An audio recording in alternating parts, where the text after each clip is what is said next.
हाँ प्यारे बच्चों, आज इस जीके के लाइव सेशन में आज हम बात करेंगे लोकसभा के बारे में।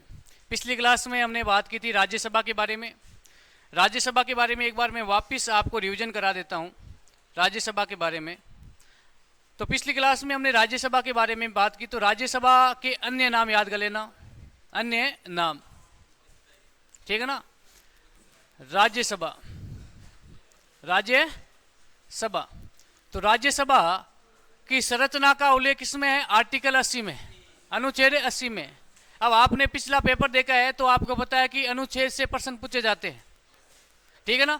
तो आर्टिकल 80 में राज्यसभा की संरचना और गठन के बारे में उल्लेख है, ठीक है। राज्यसभा के अन्य नाम में बात करें तो राज्यसभा को भारत की संसद का उच्च सदन कहा जाता है। क्या कहा जाता है? उच्च सदन, स्थायी सदन, अनुभवी सदन, वरिष्ठ जनों का सदन, ठीक है ना, राज्यों के प्रतिनिधित्व का सदन।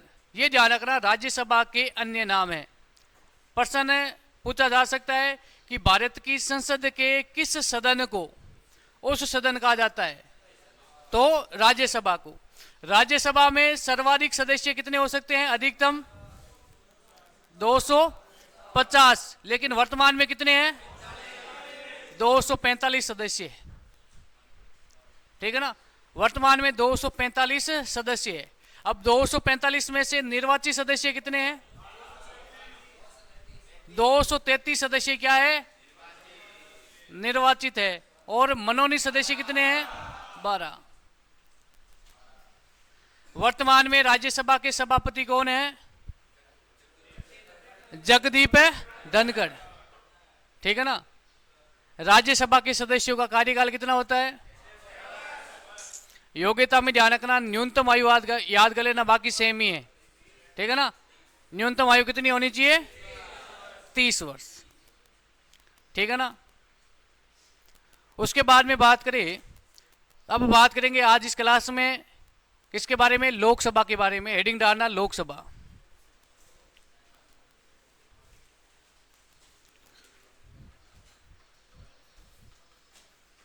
लोकसभा,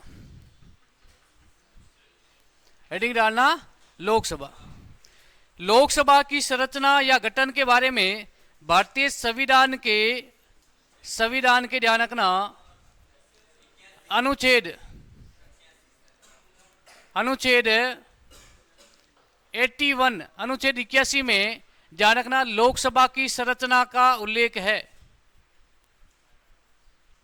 संरचना का उल्लेख है, ठीक है ना। आर्टिकल 81 में लोकसभा की संरचना का उल्लेख है।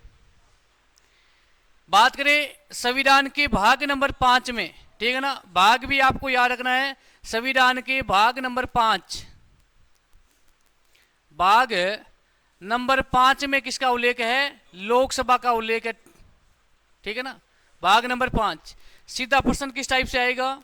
प्रश्न ये पूछा जाएगा कि संविधान के किस अनुच्छेद में लोकसभा के गठन के बारे में उल्लेख है? तो आर्टिकल 81 में, ठीक है ना। या आपसे पूछ ले संरचना, या आपसे पूछ ले गठन, ठीक है ना। गठन या संरचना एक ही है भाई, ठीक है ना। और ध्यान रखना भाग नंबर पूछ ले तो कुल संविधान में भाग कितने हैं? वर्तमान में संविधान में भाग कितने हैं? 25, ठीक है ना। लेकिन गणना की दृष्टि से 25 है, लेकिन ऐसा देखा जाए तो कितने हैं? 22 है।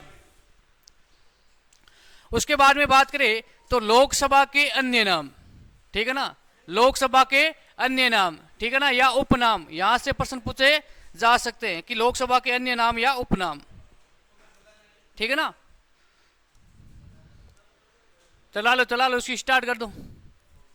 अन्य नाम या उपनाम, अन्य नाम या उपनाम, अन्य नाम या उपनाम, ठीक है ना। अब प्यारे बच्चों ध्यान रखना, इसको समझना। हमने राज्यसभा में बात की थी, राज्य सदन को क्या कहा जाता है? उच्च सदन। भाई राज्यसभा को उच्च सदन क्यों कहा जाता है? क्योंकि राज्यसभा कभी भंग नहीं होता है। तो राज्यसभा उच्च सदन है, तो निम्न सदन कौन सा है? लोकसभा। वेरी गुड, लेकिन हाँ निम्न सदन,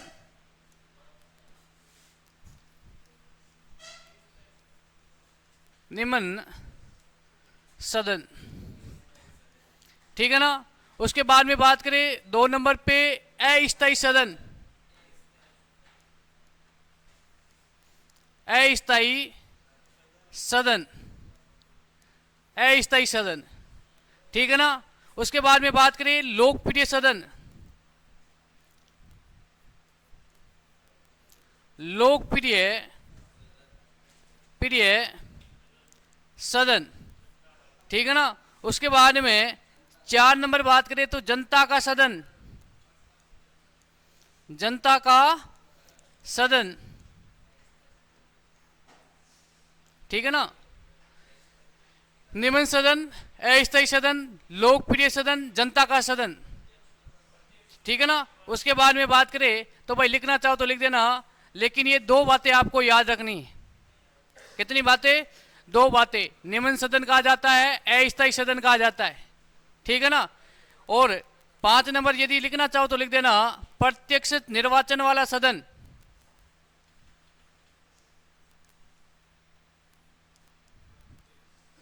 निर्वाचन सदन, ठीक है ना। ये बात आपको अन्य नाम में याद रखनी है। 2 तो कम से कम याद होने चाहिए। प्रश्न बार बार यहां से पूछा जाता है, बार बार, ठीक है ना। बार बार प्रश्न पूछा जाता है, बार बार।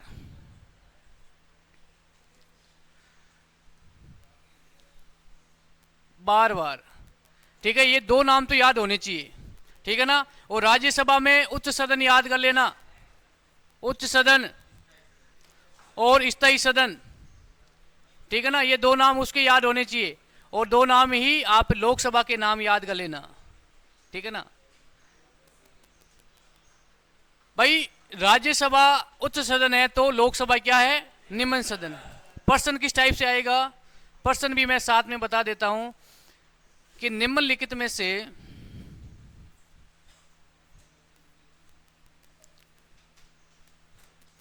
निम्नलिखित में से संसद का उच्च सदन है, उच्च सदन है, तो राइट आंसर क्या हो जाएगा? राज्यसभा, ठीक है ना। प्रश्न इस टाइप से आएंगे। आपसे पूछ ले कि निम्नलिखित में से संसद का निम्न सदन कौन सा है, ठीक है ना। यहां पर आ जाए निम्न सदन तो क्या होगा? निम्न सदन तो क्या हो जाएगा? लोकसभा, ठीक है ना। उसके बाद में आपसे पूछ ले कि भाई अस्थायी सदन कौन सा है? लोकसभा। स्थायी सदन कौन सा है? स्थायी सदन राज्यसभा, ठीक है ना। इस टाइप से प्रश्न आएंगे और ये प्रश्न बार बार पूछे जा रहे हैं, ठीक है ना। गलत नहीं होना चाहिए, फिर बोल दोगे कि सर नोट्स में नहीं है ना। तो ये इस टाइप से प्रश्न आएंगे, गलत नहीं होने चाहिए, याद होने चाहिए आपको। उसके बाद में बात करें लोकसभा के बारे में, तो लोकसभा में अधिकतम सदस्यों की संख्या कितनी हो सकती है? 550, याद कर लेना ना, ठीक है ना। जब हमारे देश में संविधान लागू हुआ था तो ध्यान रखना, मैं वापिस आपको गणना की दृष्टि से वापिस बता रहा हूं, समझना। जब मूल संविधान की बात करें 1952 में चुनाव हुए थे, उस समय ध्यान रखना यह प्रावधान किया गया कि इस लोकसभा में अधिकतम सदस्यों की संख्या कितनी हो सकती है? 500, ठीक है ना। यह बात है 1952 की, ठीक है ना। फिर ध्यान रखना, फिर यह प्रावधान कर दिया गया कि अधिकतम सदस्य कितने हो सकते हैं? 525। फिर ध्यान रखना, यह प्रावधान किया गया कि लोकसभा में अधिकतम सदस्य कितने हो सकते हैं? 545। फिर ध्यान रखना 1987 में यह प्रावधान किया गया कि लोकसभा में अधिकतम सदस्य संख्या हो सकती है 552। लेकिन ध्यान रखना 104वां संविधान संशोधन, 104वां संविधान संशोधन 2019 आंग्ल भारतीय सदस्य, 2 आंग्ल भारतीय सदस्यों का जो आरक्षण था, इस आरक्षण को क्या कर दिया? समाप्त कर दिया। तो वर्तमान में आपसे पूछ ले कि लोकसभा में अधिकतम सदस्यों की संख्या कितनी हो सकती है? 550। क्योंकि 2 आंग्ल भारतीय, एंग्लो इंडियन को क्या था, आरक्षण था। एंग्लो इंडियन सदस्यों को आरक्षण था, लेकिन 2019 में इस आरक्षण को क्या कर दिया था, समाप्त कर दिया था और SC ST के आरक्षण को बढ़ा दिया गया 2030 तक। ठीक है ना, तो ये बात आपको याद है रखनी। तो नेक्स्ट लिखना, लोकसभा में अधिकतम सदस्यों की संख्या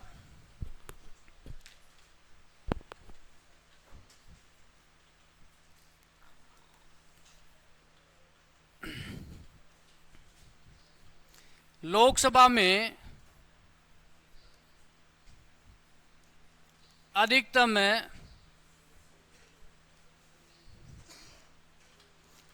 सदस्यों की संख्या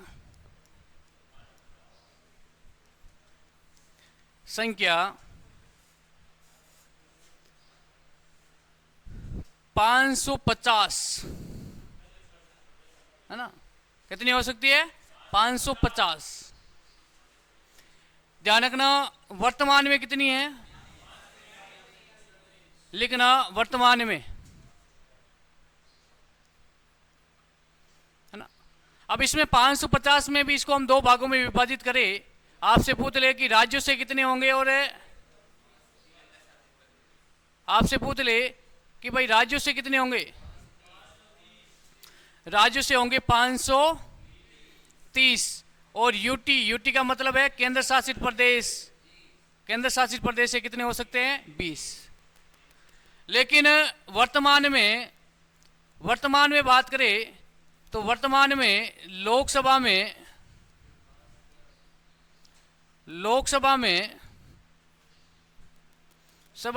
सदस्यों की संख्या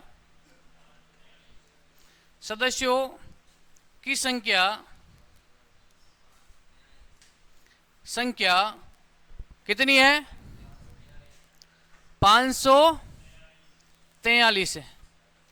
अब 543 को भी हम दो भागों में बांट दे कि वर्तमान में राज्यों से कितने हैं और यूटी से कितने हैं। यूटी का मतलब है केंद्र शासित प्रदेश, तो वर्तमान में केंद्र शासित प्रदेश से कितने हैं, यूटी से कितने हैं, 19। अब 543 में से 19 माइनस करो, पीछे कितने बचे, 524 सदस्य वर्तमान में राज्यों से निर्वाचित होते हैं। ध्यान रखना, यह संख्या आपको याद रखनी है, मैं याद करा देता हूं। यहां तक लिख दिया ना, समझो भाई, इसको समझना। सीधा प्रश्न आएगा, लोकसभा में अधिकतम सदस्यों की संख्या कितनी हो सकती है, 550। अब 550 बस इतना याद कर लेना, बाकी ये राज्य और यूटी का याद रहे तो अच्छी बात है, नहीं रहे तो उससे भी अच्छी बात है। राज्यों से कितने हो सकते हैं 550 में से, 530, और केंद्र शासित प्रदेश से 20। उसके बाद में वर्तमान स्थिति आपसे पूछ ले कि वर्तमान में लोकसभा में कुल कितने सदस्य है, तो ये संख्या याद कर लेना, ठीक है ना। 2019 से पहले लोकसभा में वर्तमान में सदस्य कितने थे, 545 थे। कितने थे, 545, 2019 से पहले, ध्यान रखना। लेकिन 2019 में ध्यान रखना 2 सदस्य कम कर दिए गए, और 2 सदस्य किसको कम किए थे, आंग्ल भारतीय या एंग्लो इंडियन, इनका आरक्षण क्या कर दिया गया, आरक्षण समाप्त कर दिया गया। ध्यान रखना, मोदी सरकार ने, ठीक है ना। आंग्ल भारतीय सभी जानते हो ना, ऐसा कोई बच्चा है जिसको नहीं पता है आंग्ल भारतीय या एंग्लो इंडियन किससे कहते हैं, हाथ खड़े करना एक बार।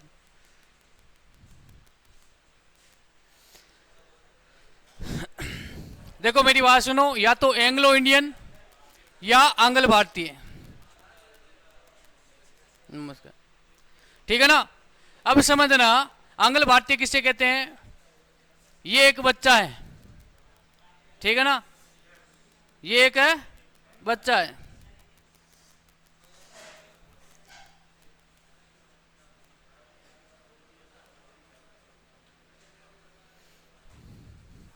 इसका नाम है राहुल।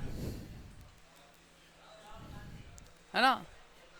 अब ध्यान रखना, अब ये बच्चा है तो बच्चे के भाई माता पिता तो होंगे तभी तो बच्चा होगा, है भाई। मेरी बात सुनो, अरे आवाज मत करो भाई,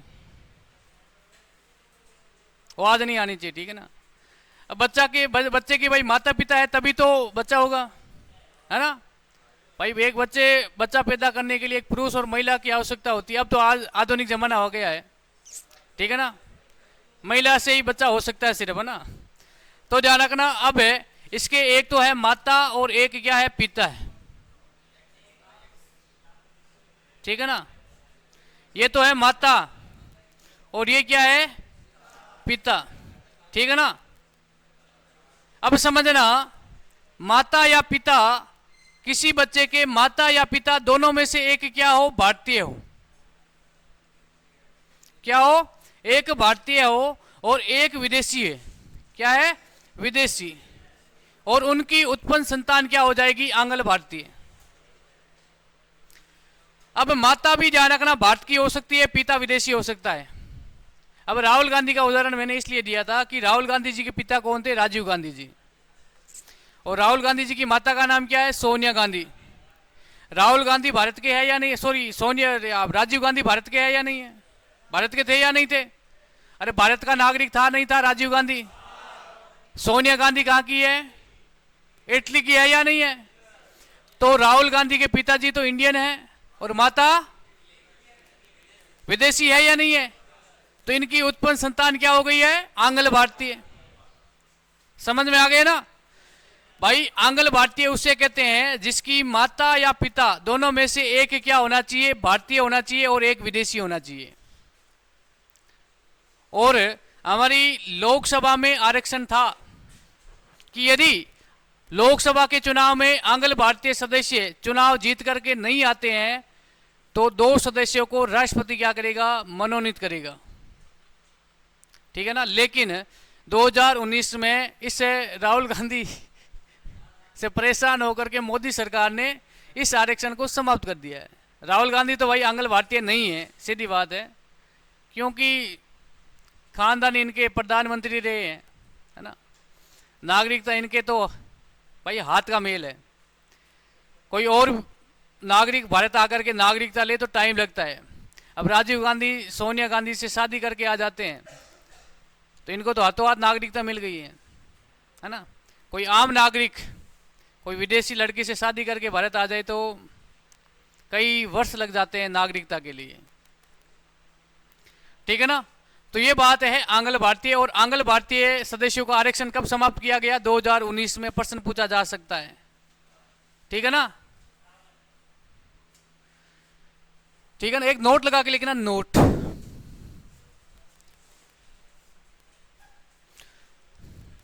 नोट लिखना। 2019 से पहले 2019 से पहले 2019 से पहले 2019 से पहले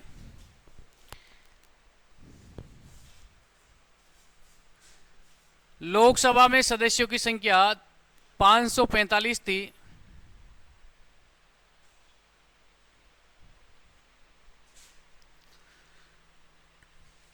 लेकिन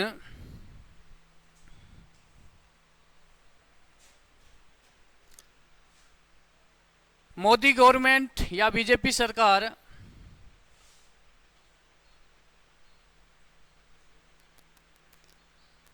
मोदी गवर्नमेंट या बीजेपी सरकार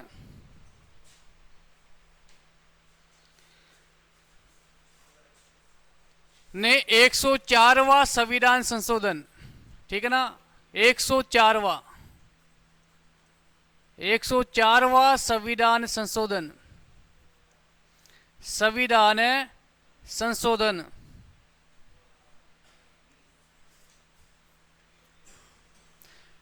2019 में 2019 में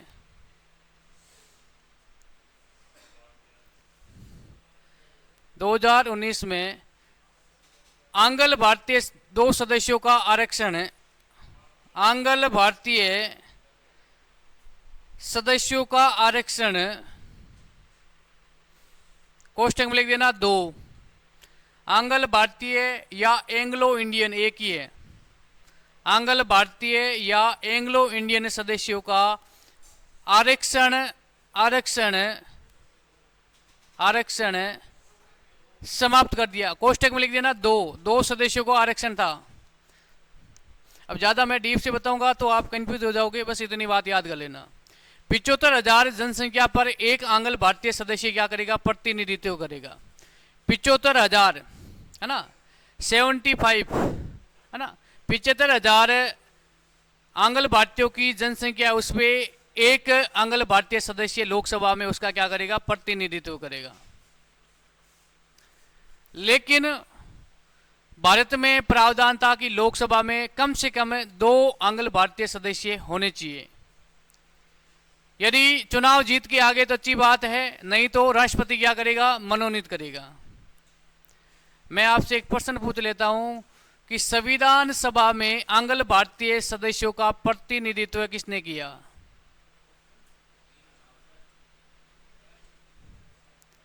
संविधान सभा में आंग्ल भारतीय सदस्यों का प्रतिनिधित्व किसने किया? यही कमजोरी है, इसलिए बोल रहा हूं कि पढ़ो भाई। अपने नोट्स खोल के देख लेना, संविधान सभा में है ना, मैंने लिखवाया है। फ्रैंक एंथोनी, कौन थे? फ्रैंक एंथोनी, ध्यान रखना।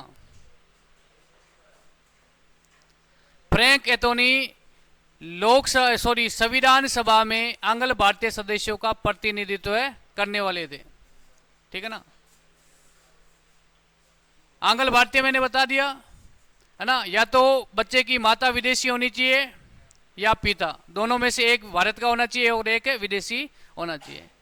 क्या हुआ था कि अंग्रेज, जब हमारे देश पे अंग्रेजों का शासन था तो अंग्रेज अपनी पत्नियों को साथ में भारत नहीं लाते थे। कोई जिद करके भारत आ जाती थी तो वापस नहीं जाती थी, ध्यान रखना। वो अंग्रेजों को छोड़ करके भारतीय लोगों के साथ में ही शादी करके यहाँ घर बसा लेती थी।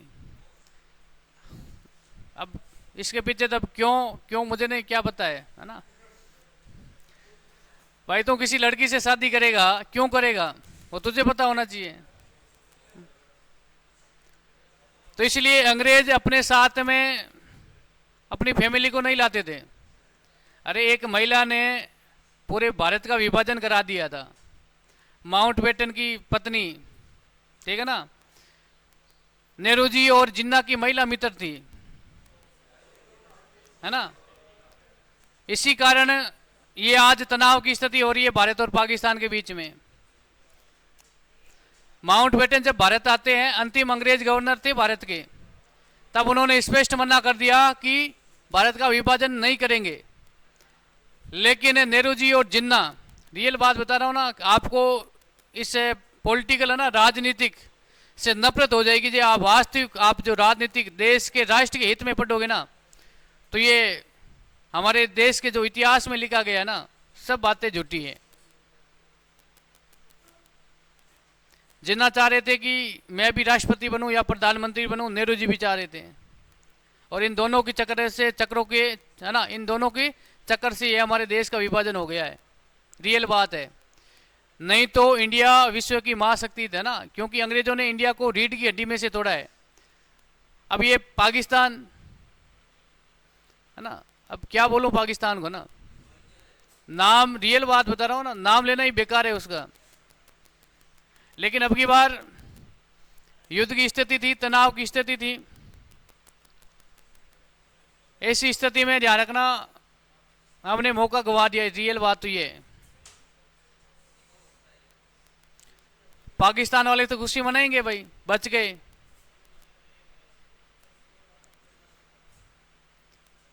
अब पता नहीं है, पहली बार हुआ है अमेरिका ने मध्यस्थता की है।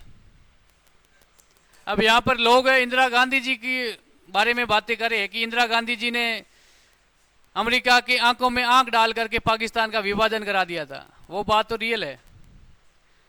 जब 1971 का युद्ध था तो पाकिस्तान का सपोर्ट कौन कर रहा था? अमेरिका। और अमेरिका ने स्पष्ट धमकी दी थी कि भारत को उड़ा देंगे, भारत को बर्बाद कर देंगे। तो इंदिरा गांधी जी ने कहा जो करना है कर लो आप। पाकिस्तान का विभाजन होके रहेगा, और पाकिस्तान का विभाजन हो गया था, ध्यान रखना, अमेरिका ने की थी। लेकिन उस समय इंदिरा गांधी जी ने रूस के साथ में एक मैत्रिक संधि की थी। अमेरिका वहां से युद्ध के लिए तैयार हुआ तो रूस ने कहा कहाँ जा रहा है भाई, भारत मेरा मित्र है, भारत से युद्ध करने से पहले मेरे से युद्ध करना पड़ेगा। अमेरिका वहां का वहां रुक गया था। अब ये डोनाल्ड ट्रंप है ना, ट्विटर पर है ना, ट्वीट करते हैं कि भाई युद्ध विराम की घोषणा हो गई है। यार मुझे समझ में नहीं आ रहा है, इतनी भारत सरकार की क्या मजबूरी थी, है ना। अब इंदिरा गांधी जी ने भी देश का विभाजन तो करा दिया पाकिस्तान का, लेकिन एक गलती इंदिरा गांधी जी ने भी कर दी थी। उस समय मौका था पीओके, पाक अधिकृत कश्मीर, सबसे बड़ा ध्यान रखना आर्मी सरेंडर कहां पे है, पाकिस्तान ने किया था। भारत के सामने लगभग 90,000 प्लस सैनिकों ने आत्मसमर्पण किया था, और हमारे सैनिक भी कुछ बंदी थे पाकिस्तान में। भारत ने यह गलती कर दी थी, पाकिस्तानी सैनिकों को छोड़ दिया और भारतीय सैनिक वहां के बंदी रह गए, आज भी है वहां पे। तो ये राजनीतिक है, रियल बात बता रहा हूं। और एक भारत का ये टेलीविजन चैनल है ना, न्यूज़ वाले, सबसे घटिया है। डीडी नेशनल देख लेना भाई, कभी भी न्यूज़ देखनी है ना, डीडी नेशनल चैनल सबसे बेस्ट है, सरकारी चैनल है ना? वो बेस्ट है। बाकी भाई रियल बात बता रहा हूं, ये मौका था, ये मौका हाथ से निकल गया है। अब पाकिस्तान तो खुशी इसलिए मना रहा है कि बच गया भारत से।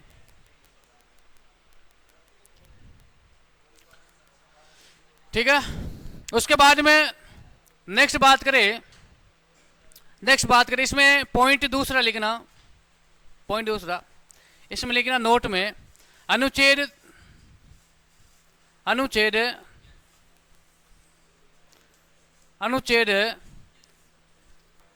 330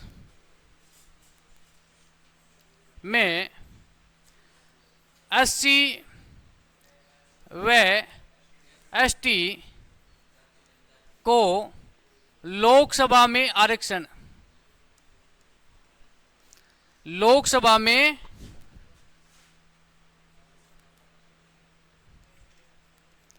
आरक्षण, ठीक है ना।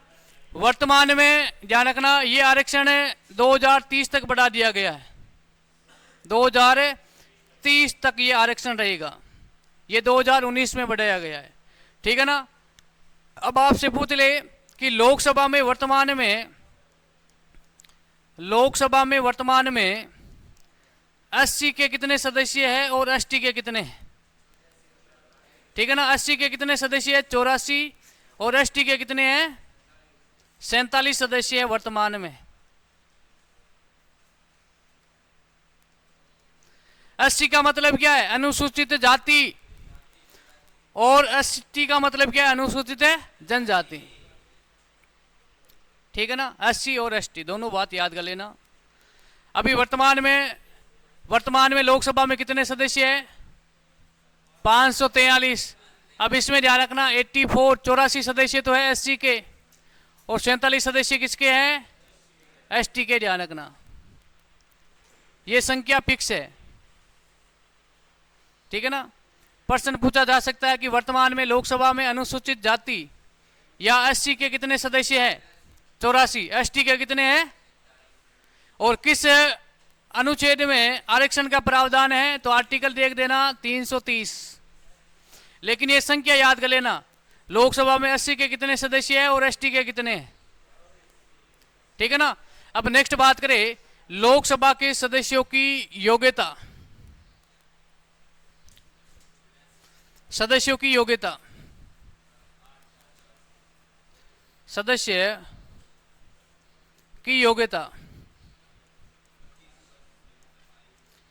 ठीक है ना। अब इसमें ज्यादा कुछ लिखने की आवश्यकता नहीं है। पहली योग्यता भारत का नागरिक हो, सेम योग्यता है, भारत है का नागरिक हो,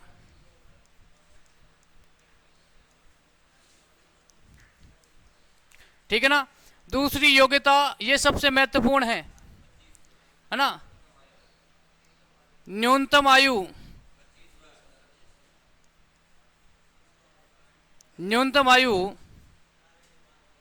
25 वर्ष, ठीक है ना।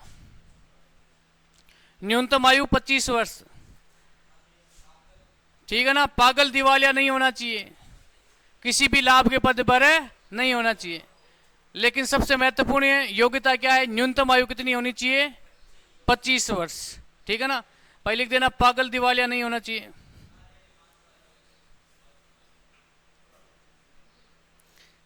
पागल दिवालिया नहीं होना चाहिए, किसी भी लाभ के पद पर ना हो, किसी लाभ के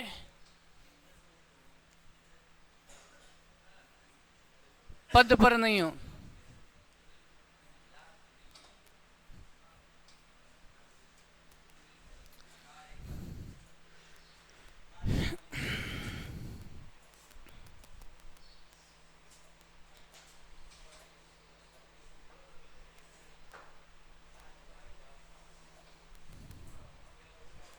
ठीक है ना। अब नेक्स्ट बात करेंगे कार्यकाल। अब कार्यकाल है, इसमें लोकसभा और लोकसभा के सदस्य दोनों की बात करें साथ में, ठीक है ना। अब कार्यकाल में आपसे पूछ ले, लोकसभा का कार्यकाल कितना है, 5 वर्ष, या लोकसभा के सदस्यों का कार्यकाल कितना है, 5 वर्ष, तो दोनों साथ में चलेगी भाई। लोकसभा व सदस्यों का कार्यकाल,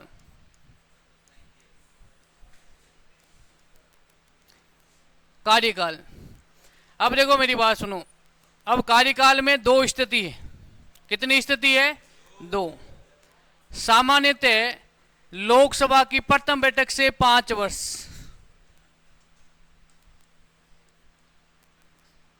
सामान्य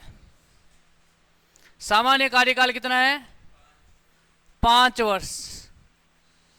क्या 5 वर्ष कार्यकाल फिक्स है क्या, हाँ? कार्यकाल फिक्स है क्या, नहीं है भाई, ध्यान रखना। कार्यकाल फिक्स नहीं है, 5 वर्ष, उससे पहले ही भंग किया जा सकता है, ठीक है ना। लोकसभा का कार्यकाल सामान्यतः 5 वर्ष है, लेकिन ध्यान रखना राष्ट्रपति लोकसभा को भंग कर सकता है 5 वर्ष से पूर्व ही, प्रधानमंत्री की सिफारिश से। ध्यान रखना, प्रधानमंत्री की सिफारिश से लोकसभा को 5 वर्ष से पूर्व ही भंग कौन कर सकता है, राष्ट्रपति कर सकता है, ध्यान रखना, ठीक है ना। अब ध्यान रखना, इंदिरा गांधी जी की सरकार थी, लोकसभा के प्रथम चुनाव कब हुए, इसको भी लिख देना, प्रथम लोकसभा चुनाव, लोकसभा चुनाव 1952, ठीक है ना, 1952। ये प्रश्न कई बार पूछा गया है ना, इजी प्रश्न है एकदम, फिर भी आपको लग रहा है कि एकदम डीप से प्रश्न पूछा गया है ना, इतना डीप से कि सर कभी पढ़ा ही नहीं, ठीक है ना। अब लोकसभा का कार्यकाल सामान्यतः लोकसभा के सदस्यों का कार्यकाल है 5 वर्ष है, लेकिन ध्यान रखना, एक नोट लगा के लिख देना नीचे। नोट में क्या लिखोगे, नोट में ये लिखोगे, नोट, लोकसभा को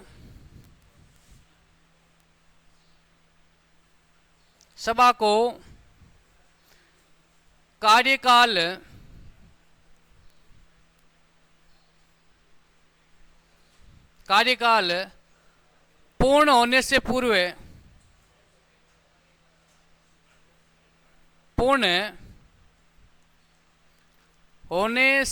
ही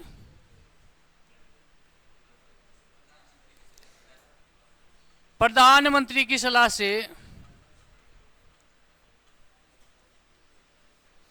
प्रधानमंत्री की सिफारिश से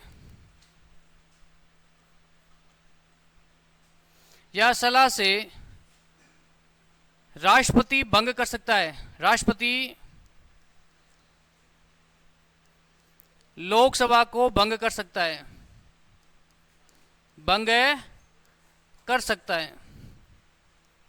हमने बात की ना, लोकसभा एक अस्थायी सदन है, कभी भी भंग हो सकती है। अब मेरी बात सुनो, अभी वर्तमान में लोकसभा है, वर्तमान में कौन सी लोकसभा है?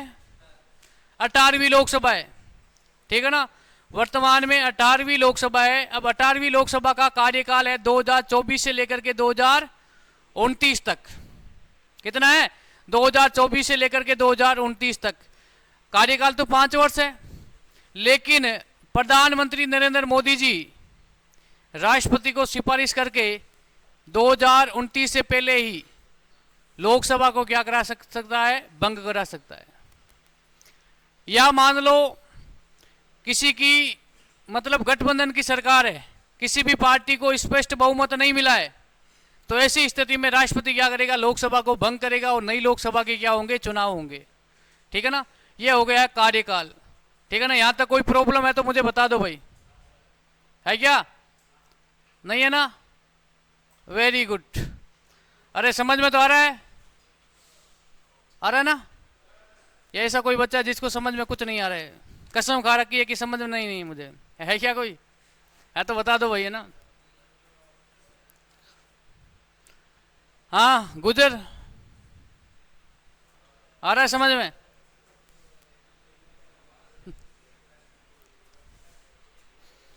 ये हो गया कार्यकाल, ठीक है ना।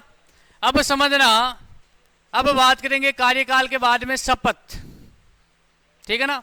उसके बाद में बात करेंगे निर्वाचन के बारे में, है ना, निर्वाचन के बारे में। और निर्वाचन के बाद में ध्यान रखना, जो लोकसभा के अध्यक्ष और उपाध्यक्ष हैं उनके बारे में बेसिक बात करके लोकसभा क्या हो जाएगी? आपकी समाप्त हो जाएगी, ठीक है ना। ज्यादा डीप से नहीं पढ़ेंगे इसको। अब बात करेंगे शपथ के बारे में। लोकसभा के सदस्यों को शपथ कौन दिलाता है?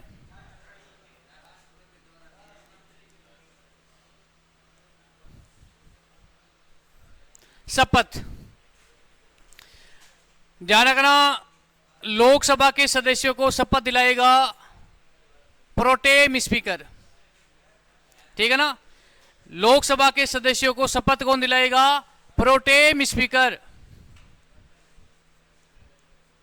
प्रोटेम स्पीकर, ठीक है ना। ये प्रोटेम स्पीकर कौन होता है? Very good. ये राष्ट्रपति का प्रतिनिधित्व करेगा, ठीक है ना। अब समझ लो प्रोटेम स्पीकर कौन होता है। अब मेरी बात सुनो, वर्तमान में लोकसभा में कितने सदस्य हैं? 543। कितने हैं? 543। अलग अलग दलों से जीत के आए चुनाव। ये तो सभी को पता है ना कि लोकसभा के सदस्यों का चुनाव होता है, जनता प्रत्यक्ष रूप से चुनाव में भाग लेती है, ध्यान है ना। अरे लोकसभा के सदस्यों के चुनाव में जनता भाग लेती है, नहीं लेती है? जनता सीधा वोट डालती है, नहीं डालती है? तो प्रत्यक्ष चुनाव होता है। अब 543 सदस्य जनता द्वारा चुन के भेज दिए गए लोकसभा में। अलग अलग दल से होते हैं, नहीं होते? अलग अलग पार्टी है, कांग्रेस, बीजेपी, आरएलपी, है ना, बहुजन समाज पार्टी, समाजवादी पार्टी, आम आदमी, अकाली दल, है ना, राष्ट्रीय लोक दल, ये अनेक प्रकार के दल है। इन दलों से ध्यान रखना सदस्य जीत करके लोकसभा में चले जाते हैं। अब 543 में ध्यान रखना यह है एक राष्ट्रपति, देश का क्या है? राष्ट्रपति है, ध्यान रखना।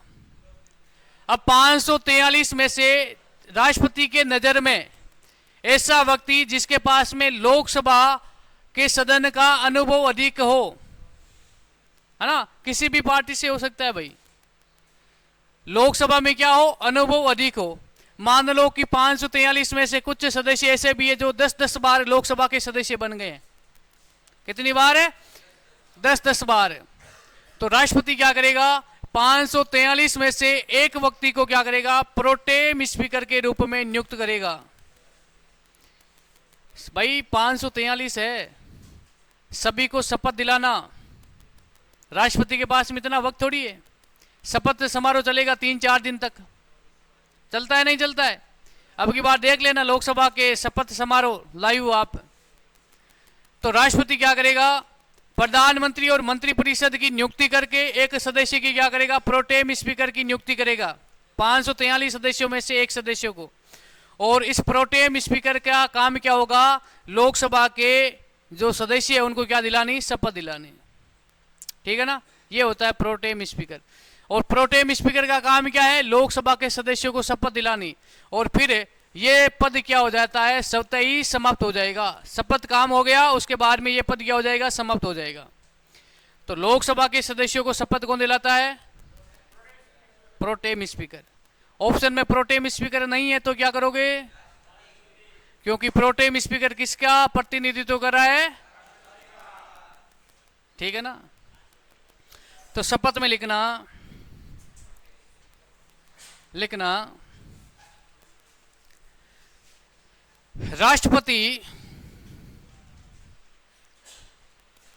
राष्ट्रपति द्वारा लोकसभा के सदस्यों में से राष्ट्रपति द्वारा लोकसभा के सदस्यों में से एक अनुभवी सदस्य को प्रोटेम स्पीकर के रूप में नियुक्त करेगा। प्रोटेम स्पीकर के रूप में नियुक्त करेगा।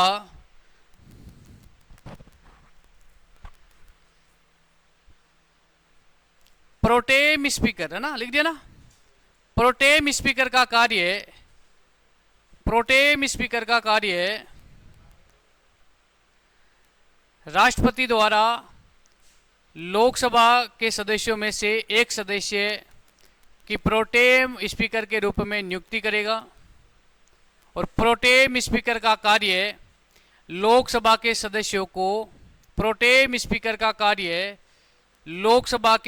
को शपथ दिलानी।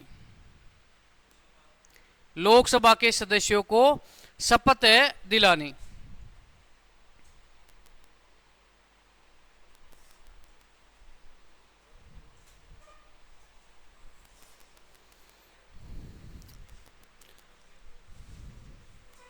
अब